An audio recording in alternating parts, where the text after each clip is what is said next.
जय हिंद मित्रांनो, आपल्या यूट्यूब चॅनलवर मी सर्वांचं मनापासून स्वागत करत आहे।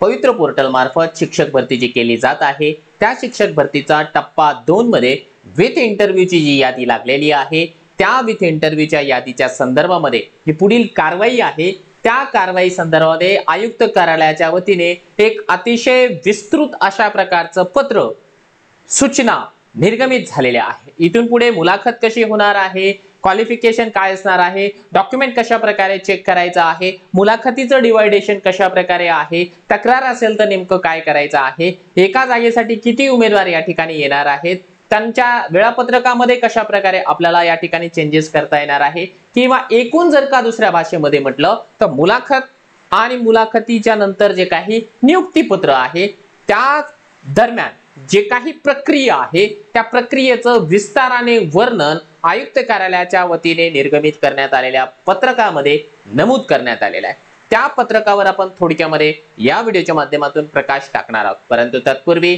आपण जर चॅनलवर नवीन असाल तर आमचं चॅनल सबस्क्राइब करा, साईडचं जे बेल आयकॉन आहे त्याला देखील प्रेस करा, जेणेकरून शिक्षक भरतीच्या संदर्भामधल्या कोणत्याही माहितीची अपडेट आपल्याकडून मिस होणार नाही। चला तर मित्रांनो, बघूया महत्त्वाची माहिती। परंतु पुढे जाण्याच्या पूर्वी आपण किंवा आपले इतर मित्रमैत्रिणी जर या ठिकाणी जे आहे टीईटी परीक्षेची तयारी करत असाल किंवा शिक्षक भरती प्रक्रियेमध्ये सहभागी असेल परंतु अजूनही टीईटीची परीक्षा या ठिकाणी पास करू शकलेले नसतील अशा उमेदवारांकरिता उपलब्ध आहे मिशन टीईटी ऑनलाइन बॅच। या बॅच मध्ये टीईटी चा पेपर 1 आणि पेपर 2 करिता आवश्यक असलेले सगळे विषय जे आहेत ते विस्तारानं या ठिकाणी डेली लाईव्ह स्वरूपामध्ये शिकवले जाणार आहे। लाईव्ह लेक्चर मिस झालं रेकॉर्डेड फॉर्मॅट मध्ये उपलब्ध आहे। Unlimited views, PDF notes, test series आणि महाराष्ट्रामधली सर्वोत्कृष्ट अशा प्रकारची टीम तुम्हाला रात्रंदिवस या ठिकाणी गाईड करण्यासाठी रेडी आहे। आणि विशेष म्हणजे आतापर्यंत हजारो शिक्षक घडवणारा एक विश्वसनीय प्लॅटफॉर्म आहे तो म्हणजे मास्टर टीचर। या मास्टर टीचर नावाच्या ऍप वरती तुम्हाला मिशन टीईटी ऑनलाइन बॅच सहजपणाने उपलब्ध होणार आहे। आपण जॉईन करू शकता किंवा आपले इतर मित्र मैत्रिणी असेल, कोणी फ्रेंड सर्कल मधले लोक असेल, रिलेटिव्ह असतील, त्यांना आपण सहजपणाने रिकमेंड करू शकता। कारण ज्या पद्धतीने टेट परीक्षेमध्ये महाराष्ट्रामध्ये सर्वोत्कृष्ट अशा प्रकारचं मार्गदर्शन केलेलं आहे त्याच धर्तीवर टीईटीचं देखील मार्गदर्शन केल्या जात आहे। ठीक आहे, आपल्याला जर का जॉईन करायचं असेल तर प्ले स्टोर वरून मास्टर टीचर नावाचं जे ऍप आहे आपण डाउनलोड करून घेऊ शकता। चला आपण आता जाऊया त्या महत्त्वाच्या माहितीकडे, ते महत्त्वाच्या परिपत्रकाकडे, जे परिपत्रक शिक्षण आयुक्त कार्यालय महाराष्ट्र शासन यांच्या वतीने 25/6/25 ला निर्गमित करण्यात आलेला आहे। बघा याचा जो विषय आहे तो काय आहे तो बघूया आणि फास्ट मध्ये पुढे जाऊया। बघा अध्यक्ष सचिव यांना निर्देशित करण्यात आलेला आहे आणि हे जे पत्र आहे ते आता जी काही निवड यादी लागलेली आहे 25 तारखेला, कालच्या तारखेला, ती प्रक्रिया इथून पुढची जी प्रक्रिया आहे ती पूर्ण करण्याच्या संदर्भामध्ये हे पत्र आहे। आता रेफरन्सेस वगैरे बरेच जोडलेले आहेत कारण शिक्षक भरतीची जे नियमावली आहे, वेळोवेळी जे काही परिपत्रक निर्गमित झालेले आहे, शासन निर्णय निर्गमित झालेले आहे, ते सगळे त्यांनी या ठिकाणी दाखवलेले आहेत। आता यामध्ये त्यांनी बऱ्याच गोष्टी सांगितलेल्या आहेत। काय सांगितलं की ही जी भरती आहे टेट 2022 च्या अंतर्गत चालू झालेली आहे। पहिला टप्पा ऑलरेडी पूर्ण झाला, दुसरा टप्पा या ठिकाणी सुरुवात झालेली आहे किंवा ना आता सुरू आहे आणि यामध्ये जे काही शैक्षणिक पात्रता आहे 12 फेब्रुवारी 23 अखेर जी शैक्षणिक आणि व्यावसायिक पात्रता आहे ती विचारात घेण्यात आलेली आहे। आणि दुसरी महत्त्वाची गोष्ट म्हणजे दुसऱ्या टप्प्याचा जो काही शिक्षक भरती आहे ती हे जे शासन निर्णय तुम्हाला दिसत आहेत या शासन निर्णयाच्या अधीन राहून केली जात आहे। हे ते शासन निर्णय आहे। ठीक आहे, फास्ट मध्ये आपण थोडंसं पुढे जाणार आहोत। त्यामध्ये त्यांनी असं सांगितलेलं आहे की आता इथून पुढची जी काही भरती असणार आहे ती भरती 2022 च्या टेटच्या अंतर्गत होते आहे आणि आता जी मुलाखत आणि अध्यापन कौशल्यासाठी निवड झालेली आहे त्यामध्ये 1:10 या प्रमाणावरती उमेदवारांची निवड करून देण्यात आलेली आहे आणि त्यामधून आता कशा प्रकारे फायनल करायचं आहे। आता एका जागेसाठी जर 10 उमेदवार आले असेल तर कोणाला एकाला कशा प्रकारे घ्यायचं आहे तर त्या संदर्भामध्ये एक एसओपी दर्शवणारा शासन निर्णय आहे। या शासन निर्णयान्वये त्यांनी असं सांगितलेलं आहे की जे उमेदवार मुलाखतीच्या राऊंड साठी निवडलेले आहेत त्यांना 30 मार्कांची मुलाखत घ्या, एक एसओपी घ्या। ठीक आहे, आणि त्या एसओपी मध्ये जे काही ठरवण्यात आलेलं आहे क्रायटेरिया तो बघा. आता ही एसओपी या ठिकाणी SP सिंग जे की आपले आयुक्त आहेत त्यांच्या स्वाक्षरीनिशी निर्गमित करण्यात आलेला आहे. आता ती एसओपी नेमकी काय आहे तर त्या संदर्भामध्ये एक पत्र होतं बघा 6 ऑगस्ट 2024. यामध्ये तो पूर्ण नियमावली सांगण्यात आलेली आहे की कशा प्रकारे मुलाखत घ्यायची आहे, मुलाखतीमध्ये कोणत्या गोष्टीला किती मार्क्स या ठिकाणी द्यायचे आहे. तर बघा त्यांनी काय सांगितलंय, हे पत्र जास्त असल्या कारणाने मी थोडंसं या ठिकाणी फास्ट मध्ये जाण्याचा प्रयत्न करतोय.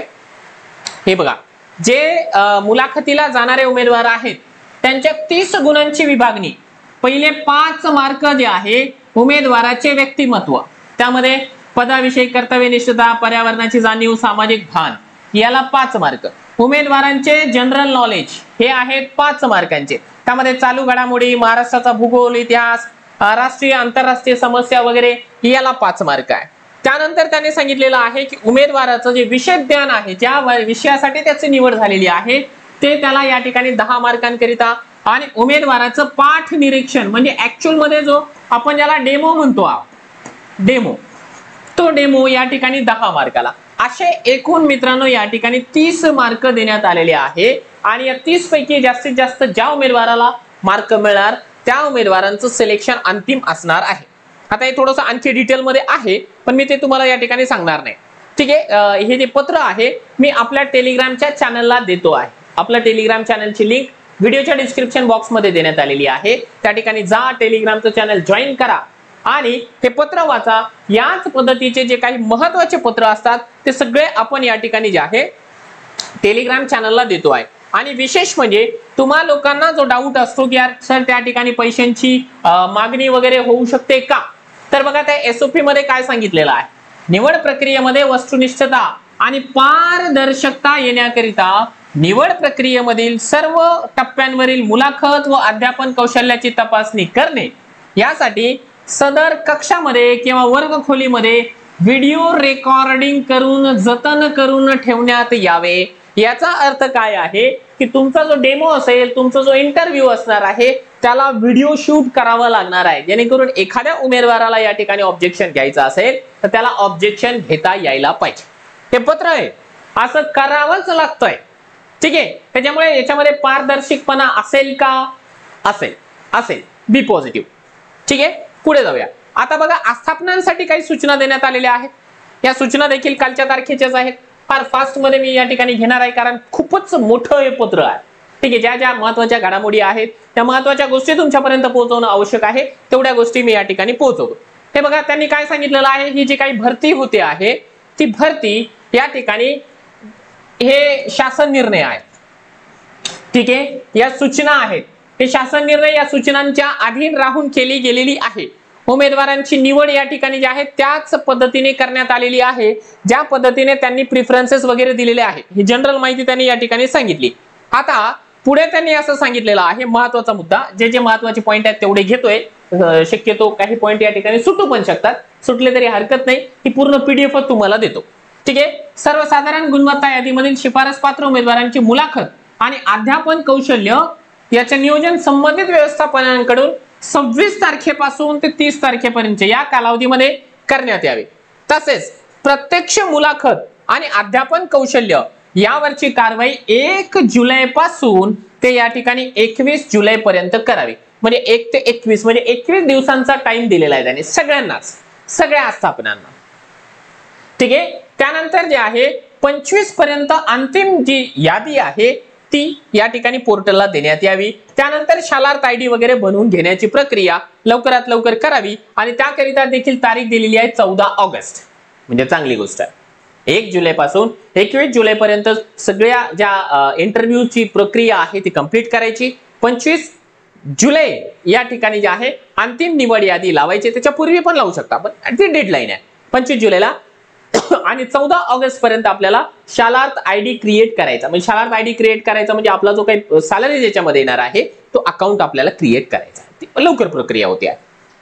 ठीक आहे, गुणवत्ता यादीनुसार नियुक्तीसाठी जे उमेदवार आहेत त्यांच्या कागदपत्रांची पडताळणी प्राथमिकचे असेल तर प्राथमिक शिक्षण अधिकारी, माध्यमिक असेल तर माध्यमिक शिक्षण अधिकारी, उच्च माध्यमिक असेल तर मग शिक्षण उपसंचालक यांच्याकडून करून घेण्यात यावी. आणि ज्या 81 आस्थापना आहेत ज्यांच्या जाहिराती रद्द झाल्या किंवा थांबवण्यात आलेल्या आहेत त्या 177 पदांकरिता आहे.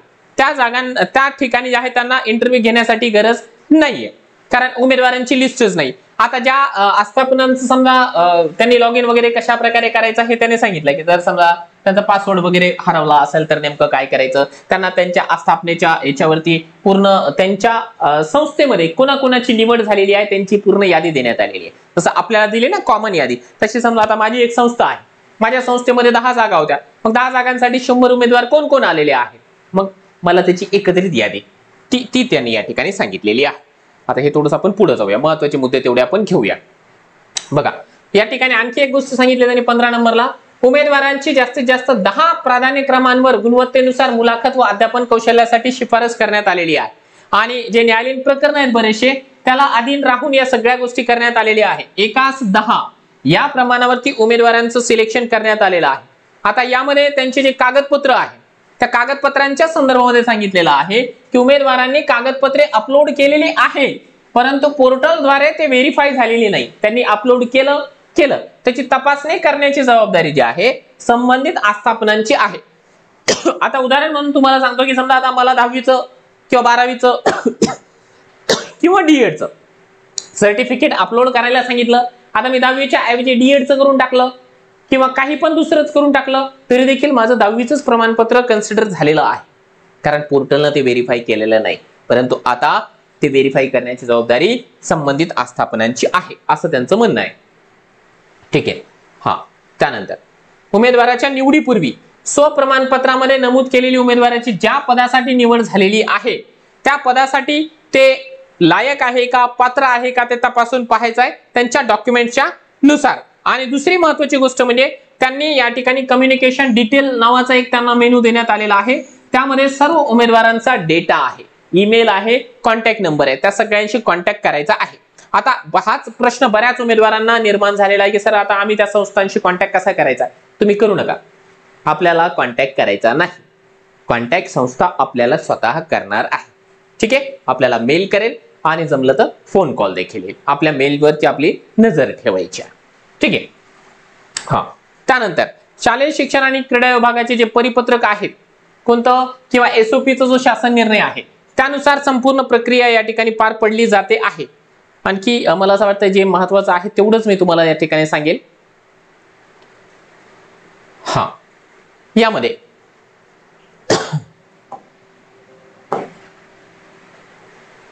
यामध्ये बघा ज्या उमेदवारांचं फायनल सिलेक्शन झालेलं असेल त्या उमेदवारांसंदर्भात 28 नंबरला आहे मुलाखत आणि अध्यापन कौशल्यावर आधारित गुणानुक्रमानुसार नियुक्तीसाठी निवड केलेली आहे अशा उमेदवारांची नियुक्ती 7 कार्यालयीन दिवसात संबंधित आस्थापना करेल. त्यांना जे आहे मेल करावं लागेल, रजिस्टर जो पोस्ट आहे त्यानुसार देखील त्यांना या ठिकाणी संबंधित सूचना पाठवून द्यावी लागणार आहे. आणि जे इतर उमेदवार आहेत त्यांच्या समोर सिलेक्टेड, वेटिंग लिस्टेड किंवा ऍबसेंट, रिजेक्टेड असं जे काही शेरा असेल तो शेरा देखील या ठिकाणी लिहिता येणार आहे. आणि दुसरी महत्वाची गोष्ट म्हणजे कोणत्याही व्यवस्थापनाला पदभरतीसाठी उमेदवारांकडून कोणताही अर्ज, शुल्क किंवा फीस घेता येणार नाही, कारण आपण पवित्र पोर्टल मधून गेलेले उमेदवार आहेत आपली गुणवत्ता सिद्ध करून. कुणाला काही जर का अडचण असेल एखाद्या संस्थेला तर या मेल आयडी वरती त्यांनी संपर्क करायला या ठिकाणी सांगण्यात आलेला आहे. आता जे उमेदवार उपस्थित राहत आहेत त्या उमेदवारांसाठी या ठिकाणी सूचना आहे. काय सूचना आहे बघा, सूचना याच आहे की आपली जी शैक्षणिक आणि व्यावसायिक अर्हता आहे 12 फेब्रुवारी 2023 पूर्वीची असावी. ठीक आहे, फक्त त्याच्यामध्ये सीटीटी ही परीक्षा डिसेंबर 2022 या बॅच मध्ये देऊन 2023 मध्ये उत्तीर्ण झालेले उमेदवार पात्र आहेत. आणि आपली जी शैक्षणिक आणि व्यावसायिक अर्हता आहे त्या संदर्भामध्ये जेवढे शासन निर्णय आहेत आपल्या टेलिग्रामला पण दिलेले, हे बघा ते एवढे भले मोठे शासन निर्णय आहेत. या सगळ्या शासन निर्णयाला अधीन राहून आपल्याला या ठिकाणी सिलेक्ट करण्यात आलेला आहे. आता थोडक्यामध्ये शैक्षणिक पात्रता समजून घ्या.